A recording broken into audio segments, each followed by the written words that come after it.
வணக்கம். மோடியினுடைய ஆட்சியில் 2 மாநிலத்தினுடைய மிக முக்கியமான முதலமைச்சர் பொறுப்பில் இருக்கக்கூடிய நபர்கள் கைது செய்யப்பட்டார்கள். ஒருத்தர் அரவிந்த் கெஜ்ரிவால், இன்னொருத்தர் ஹேமந்த் சோரன். உங்களுக்கு நல்லா தெரியும். இந்த 2 பேரையும் கைது செய்தது யார் அப்படின்னா, இடி என்று சொல்லக்கூடிய அந்த துறையினுடைய உயர் பொறுப்பில் இருந்த ஜாயின்ட் டைரக்டராக இருந்த கபில் ராஜ் என்று சொல்லக்கூடிய நபர். இவர் கடந்த ஜூலை மாதம் 17ஆம் தேதி இடி என்று சொல்லக்கூடிய துறையிலிருந்து ஓய்வு பெற்றிருக்கிறார். ஓய்வு பெற்றவர் ரிலையன்ஸினுடைய உயர் பொறுப்பில் இன்றைக்கு பதவியில் உட்கார்ந்திருக்கிறார் என்று சொல்வதை விட, அரவிந்த் கெஜ்ரிவாலையும் ஹேமந்த் சோரனையும் மோடி சொன்னதன் பேரில் கைது செய்ததற்காக மோடியும் அமித்ஷாவும் சேர்ந்து ரிலையன்ஸில் பெரிய வேலையை இவருக்கு வாங்கி கொடுத்திருக்கிறாங்க அப்படிங்கிறதான் மக்கள் நம்புகிறார்கள். சரி, இது ஒரு பக்கம் இருக்கட்டும். 2வது விஷயம், இந்தியாவினுடைய சிறைச்சாலைகளில் 4,34,302 பேர் மோடி ஆட்சி பொறுப்பிற்கு வந்ததற்கு பிறகு விசாரணை கைதிகளாக மட்டுமே சிறையில் அடைக்கப்பட்டிருக்கிறார்கள். அதாவது ஒட்டுமொத்தமாக சிறையில் இருப்பவர்களில் 75% பேர் விசாரணை கைதிகள், குற்றம் நிரூபிக்கப்பட்டவர்கள் அல்ல. நல்ல ஞாபகத்தில் வச்சுக்க. இதுவும் மோடி ஆட்சி பொறுப்பிற்கு வந்ததற்கு பிறகு. சரி, இந்த 2 விஷயத்தை நான் இந்த இடத்துல ஏன் எதுக்காக சொல்றேன்? உங்களுக்கெல்லாம் நல்லா தெரியும். 30 நாட்கள் சிறையில் இருந்தால் அது முதல்வராகட்டும் அமைச்சர்களாகட்டும் யாரானாலும் பதவியை பறிக்கலாம். பதவியை விட்டு அவர்கள் விலகவில்லை என்றால் கவர்னரையோ குடியரசுத் தலைவரையோ வைத்து உடனடியாக தூக்கி வெளியேறிஞ்சிடலாம். இதுதான் அமித்ஷா ஓசை இல்லாமல் கொண்டு வந்திருக்கக்கூடிய ஒரு பில். நேற்றைய தினம் பாராளுமன்றம் எப்படி வெலவெலத்து போனது எதிர்க்கட்சிகளுடைய அமளியால் என்பதை நாம் பார்த்தோம் இல்லையா? உண்மையிலே நான் சொல்றேங்க, இன்றைக்கு எதிர்க்கட்சிகள் மட்டும் இந்த அளவிற்கு அவங்க பேசலைன்னா, இதுக்கு முன்னாடி இந்தியாவில் சர்வாதிகாரம் தலைமை பொறுப்பில் இருந்திருக்கும். அதில் எந்த விதமான சந்தேகமும் இல்லை. உங்களுக்கெல்லாம் பிரிட்டிஷ்கார காலகட்டங்களில் நம்ம எல்லாம் எப்படி வாழ்ந்தோம் அப்படிங்கிறத, நம்முடைய முன்னோர்கள் எப்படி வாழ்ந்தார்கள் அப்படிங்கிறத புத்தகத்தில் எடுத்து பாருங்கள். அதை நோக்கி நகர்த்தி கொண்டிருக்கிறார்கள் மோடியும் அமித்ஷாவும். ரொம்ப கவனமாக இருக்கணும் நம்ம. சரி, இப்போது இன்னொரு செய்தியை நான் சொல்கிறேன் உங்களுக்கு. அமித்ஷா என்று சொல்லக்கூடிய நபர் ஓசை இல்லாமல் ஒரு விஷயத்தை நேற்றைய தினம் பாராளுமன்றத்தை கொண்டு வர்றார். அவர் எப்போவுமே அப்படி தான். எப்படின்னா, நீங்கள் உங்களுக்கு தெரியும், நாளைக்கு பாராளுமன்றத்தில் ஒரு மிக முக்கியமான ஒரு பூகம்பம் வெடிக்க போகுது அப்படின்னு பிஜேபிக்காரன் சொன்னான். அடுத்த நாள் நம்ம போய் பார்த்தா என்ன நடந்தது? காஷ்மீருடைய சிறப்பு அந்தஸ்து 370 நீக்கம் செய்யப்பட்டது இல்லையா? அதாவது நம்ம பூகம்பம் வெடிக்குதுன்னா மக்கள் நலன் சார்ந்த ஏதாவது விஷயங்களை இந்த 11 வருஷத்தில் மோடியும் அமித்ஷாவும் ஏதாவது சொல்லுவாங்கன்னு பார்த்தா அது எதுவுமே கிடையாது. இது மாதிரியான வேலைகளை தொடர்ந்து செய்வது. ஏன் மோடியும் அமித்ஷாவும் இப்போ திடுப்புன்னு இப்படி ஒரு விஷயத்தை கொண்டு வராங்க? உங்களுக்கெல்லாம் தெரியும், மோடியும் அமித்ஷாவும் தேர்தல் ஆணையமும் சேர்ந்து வாக்குகளை திருடி வெற்றி பெற்றிருக்கிறார்கள் என்பதை ராகுல் காந்தியின் மூலமாக இந்திய மக்கள் 100% நம்ப துவங்கிவிட்டார்கள், நம்பிட்டாங்க. இப்போ நம்ம 3 நாட்களாக இதை பற்றி தான் இந்தியாவில் இருக்கக்கூடிய ஊடகங்கள் எல்லாமே பேசிக்கொண்டிருக்கிறார்கள். நல்ல ஞாபகத்தில் வச்சுங்க.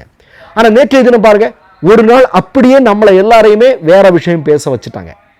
இது ஒரு வெற்றி. 2வது, இப்படி 30 நாளில் நீ முதலமைச்சர் சிறையில் இருந்தால் தூக்கி போடுவேன் அப்படின்னு நம்ம அதுக்கு எதிராக பேசணும் அப்படின்னா, நம்ம மேலே மோடியும் அமித்ஷாவும் வழக்கமாக என்ன சொல்லுவாங்க தெரியுமா? நாங்கள் ஊழலுக்கு எதிராக போராடி கொண்டிருக்கிறோம், ஆனால் இவர்கள் அதை புரிந்து கொள்ளவில்லை, ஆனாலும் நாங்கள் ஊழலுக்கு எதிராக போராடுவோம் அப்படின்னு யார்? மோடி சொல்கிறாரு, அமித்ஷா சொல்கிறாரு. அதான் நமக்கு பெரிய சிரிப்பு வரும். அதை கேட்கும்போது சிரிப்பு. ஊழல் பாஜகவும் ஆர்எஸ்எஸும் ஊழலில் ஊறி திளைத்தவர்கள் இல்லையா? பட்டியல் போடவா? சரி, வேண்டாம், அது எல்லாரும் சொல்லிட்டாங்க. இப்போ நான் அதுக்கு விஷயத்துக்கு வரேன். இப்போ இவர்கள் ஊழலை ஒழிக்கிறேன்னு சொல்கிறாங்க. நான் ஒரு 4-5 பட்டியலை மட்டும் நான் உங்களுக்காக சொல்கிறேன். 1, சுவேந்து அதிகாரி அப்படின்ற திரிணாமுல் காங்கிரஸினுடைய மிக முக்கியமான ஒரு தலைவர். அவர் ஊழல் செஞ்சார் அப்படின்னு மாற்றார். அடுத்த நாள் என்ன ஆகுது? அவர் பிஜேபியில் சேர்றாரு. அவர் நல்லவராயிட்டார், நமக்கு எல்லாருக்குமே நல்லா தெரியும். அதே மாதிரி ஹிமந்த பிஸ்வ சர்மா இன்னைக்கு அசாமினுடைய பாஜக முதல்வராக இருக்கிறார் இல்லையா? யோகியை விட ஆர்எஸ்எஸ்ஸுக்காக வேலை செய்யக்கூடிய நபராக மாறி இருக்கிறார் அல்லவா? அவரை இதே மாதிரி மிரட்டி பிஜேபியில் கொண்டு வந்தாங்க. அடுத்து அதே மாதிரி அஜித் பவாரை சொல்லவே வேண்டாம். ஊழலின் மொத்த உருவமாக இருந்தவர். அவர் ஈடியால் மிரட்டப்படுகிறார். அடுத்த நாள் பார்த்தா அந்த கட்சி என்சிபியை உடைச்சி பிஜேபியில் அவர் கூட்டணி சேர்ந்த காட்சியெல்லாம் நம்ம பார்த்தோம். அதே மாதிரி அசோக் சவான், இப்படி ஒரு நீண்ட பட்டியல். இப்படிப்பட்டவர்களை எல்லாம் பரிசுத்தமானவர்களாக மாற்றியது மோடியும் அமித்ஷாவும் ஈடியை வைத்து. பகிரங்கமாக பாராளுமன்றத்திலேயே பாஜக அமைச்சர், மோடி எதிர்த்து பேசுவியா, நீ பேசினா உன் வீட்டுக்கு ஈடி வரும் அப்படிங்கிற வீடியோ இன்னைக்கும் வைரலாகி கொண்டிருக்கிறது. இது மட்டுமல்ல, நீங்கள் பாருங்கள், அரவிந்த் கெஜ்ரிவாலை தூக்கி உள்ளே போட்டாங்க, மணீஷ் சிசோடியாவை தூக்கி உள்ளே போட்டாங்க, ஹேமந்த் சோரனை தூக்கி உள்ள போட்டாங்க. பூபேஷ் பாகலுடைய பையன் அவனை தூக்கி உள்ள போட்டாங்க. கவிதாவை, நம்ம தெலுங்கானா முதல்வராக இருந்த சந்திரசேகர் ராவனுடைய மகள் கவிதாவை தூக்கி உள்ள போட்டாங்க. ஆனால் மோடியும் அமித்ஷாவும் ஈடியை வச்சு உள்ள தூக்கி போட்டாங்க. இவர்கள் மீது ஏதாவது குற்றம் நிரூபிக்கப்பட்டிருக்கிறதா? எந்த குற்றமும் நிரூபிக்கப்படவில்லை. அவர்கள் வெளியே வந்துட்டாங்க. ஆனால் அவங்களுக்கு அரசியலில் லாபம் இருந்தது. இப்போ அரவிந்த் கெஜ்ரிவாலை தூக்கி உள்ள போட்டதன் வழியாக டெல்லியில் அவங்க ஆட்சியை பிடித்தார்கள். இப்போ ஆனால் நமக்கு ஒரு விஷயம், இதில் ஆட்சியை பிடித்தார்கள்னு சொல்லும்போது ராகுல் காந்தி சொல்லியிருக்கக்கூடிய அந்த ஓட்டு திருட்டு தான் ஞாபகம் வருது. ஆட்சியை பிடித்தார்கள் என்று சொல்வதை விட வாக்குகளை திருடி வெற்றி பெற்றார்கள் என்று சொல்வதுதான் சரியாக இருக்கும். ஆனால் அவை மக்கள் நம்புகிற மாதிரி செய்கிறதுக்கு இந்த மாதிரியான நாடகங்கள், ஈடியை வைத்து பல்வேறு விஷயங்களை எல்லாம் செய்ய வேண்டியது மோடியும் அமித்ஷாவினுடைய திட்டமாக இருக்கிறது அப்படிங்கிறத நம்ம புரிந்து கொள்ள வேண்டியிருக்கிறது. இந்த பக்கத்தில் பார்க்க வேண்டியிருக்கு. ஆனால் மோடிக்கும் அமித்ஷாவுக்கும் சவால் விட்டு சொல்கிறேன் நான், இந்த சட்டத்தை நீங்கள் பாஸ் பண்ண முடியாது.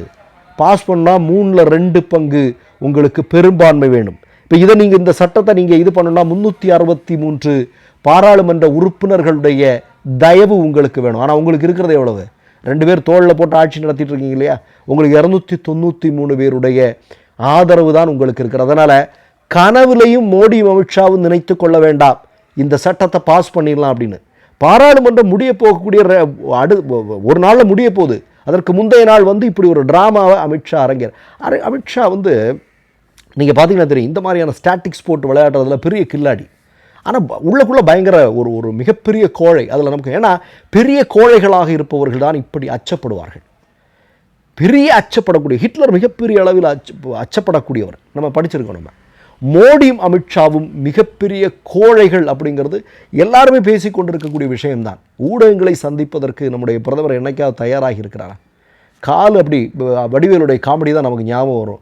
பேஸ்மெண்ட்டு வீக்கு, பாடி ஸ்ட்ராங்கு, பேஸ்மெண்ட் வீக்குன்னு சொல்கிற அந்த காமெடி தான் நமக்கு ஞாபகம் வரும். சரி, இறுதியாக நான் ஒரு செய்தி சொல்கிறேன். இன்றைக்கி நீங்கள் அவசரப்பட்டு கொண்டு வந்திருக்கீங்க. இதெல்லாம் கொண்டு வந்து இந்தியாவில் இருக்கக்கூடிய முதலமைச்சர்களை எல்லாம், பாஜக அல்லாத முதலமைச்சர்கள் எல்லாம் மிரட்டலாம், பிளாக்மெயில் பண்ணலாம் அப்படிங்கிறது மோடி அமித்ஷாவினுடைய திட்டம். ஆனால் அது நடக்கப் போவதில்லை. ஒரே ஒரு செய்தியை மட்டும் சொல்கிறேன். இதே அமித்ஷா கைது செய்து சிறையில் அடைக்கப்பட்டிருக்கிறார். எதற்காக தெரியுமா? எதற்காக? பிரிட்டிஷ்காரர்களை எதிர்த்து போராடியதுனா, அல்லது இங்கே இந்தியாவில் சாதி எதிர்ப்பு போராட்டத்தில் பங்கெடுத்தார் அப்படின்னா, இல்லை எல்லா மக்களும் சமமாக இருக்க வேண்டும் என்கிற கண்ணியமான போராட்டத்தை முன்னெடுத்ததாலா, அல்லது எல்லா இந்துக்களும் கோயிலுக்குள்ள நுழையணும், சமத்துவம் வரணும், இந்து மதத்தில் இருக்கக்கூடிய தீண்டாமை ஒழிக்கப்படணும், அதற்காக போராடியதுனால அல்ல. போலி என்கவுண்டர் வழக்கில் அமித்ஷா என்று சொல்லக்கூடிய அன்றைக்கு குஜராத்தினுடைய உள்துறை அமைச்சராக இருக்கக்கூடியவர் கைது செய்து சிறையில் அடைக்கப்பட்ட காட்சியை நம்ம எல்லாம் மறந்துடுவோமா? டைம் மேகசினில் மோடியினுடைய புகைப்படம் வந்தது. அது எப்படி வந்தது? ஈவிலுக்கு ஒப்பாக ஒப்பிட்டு மோடியை பேசினார்கள் டைம் மேகசின். மறுக்க முடியுமா? அந்த 2 பேரும் தான் இன்றைக்கு ஆட்சி பொறுப்பில் இருந்துட்டு இந்த மாதிரியான வேலைகளை எல்லாம் செஞ்சிட்டு இருக்கிறாங்க அப்படிங்கிறத இந்திய மக்கள் நன்கு உணர்வார்கள். ஆனால் உங்களுடைய திட்டம் பலனிக்கப் போவதில்லை. ராகுல் காந்தியினுடைய இந்த ஓட்டு திருட்டு பாஜகவிற்கு ஒரு மிகப்பெரிய ஒரு ஆப்பை, ஒரு ஆணியை அடிக்கப் போகிறது என்பது மட்டும் உண்மை. மற்றொரு நிகழ்வில் சந்திப்போம். நன்றி, வணக்கம். மை நேம் இஸ் ரெட் சேனலை சப்ஸ்கிரைப் பண்ணிக்கோங்க. அதுக்கப்புறமா பக்கத்தில் இருக்கிற ஜாயின் பட்டனை கிளிக் பண்ணீங்கன்னா ஒரு நியூ பேஜ் ஒன்று ஓப்பன் ஆகும். அதுலயும் ஜாயின் பட்டனே கிளிக் பண்ணிக்கோங்க. அதுல பாத்தீங்கன்னா credit R debit card options இருக்கு. இதுல உங்களுக்கு விசா, மாஸ்டர் கார்டு, ரிப்பே அப்படின்னு 3 ஆப்ஷன்ஸ் கொடுத்துருக்காங்க. அதுல நீங்க எந்த கார்டு சூஸ் பண்றீங்களோ அந்த கார்டோட நம்பர் என்டர் பண்ணிக்கோங்க. அப்புறமா கார்டோட வேலிடிட்டி மந்த் அண்ட் இயரை டைப் பண்ணிக்கோங்க. அடுத்தபடியா உங்க கார்டோட பின்னால சிவிசி கோடுன்னு சொல்லிட்டு 3 நம்பர்ஸ் கொடுத்துருப்பாங்க. அந்த நம்பர் இதுல என்டர் பண்ணிக்கோங்க. அப்புறமா அட்ரஸ் அண்ட் இன்ஃபர்மேஷன் என்டர் பண்ணிட்டு பைங்கிற பட்டனை கிளிக் பண்ணிக்கோங்க. ஒருவேளை உங்க கார்டு நம்பர் இன்வாலிட்னு காமிச்சிச்சுன்னா உங்க கார்டுல இன்டர்நேஷனல் யூசேஜை எனேபிள் பண்ணுங்க.